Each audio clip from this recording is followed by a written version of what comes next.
Fitness দিতে চাই না, তাকে পদত্যাগ করতে হবে, বিচারের আওতায় আনতে হবে। এবং শুধু শুধু শেখ হাসিনা নয়, পুরো মন্ত্রী পরিষদ, সরকার সবাইকে পদত্যাগ করতে হবে।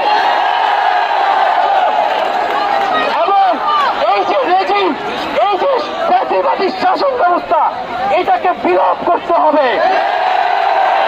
এবং আমরা এমন একটি বাংলাদেশ গঠন করতে চাই, এমন একটি রাজনৈতিক বন্দোবস্ত তৈরি করতে চাই, যেখানে আর কখনোই কোন ধরনের স্বৈরতন্ত্র, কোন ধরনের ফ্যাসিজম ফিরে আসবে না।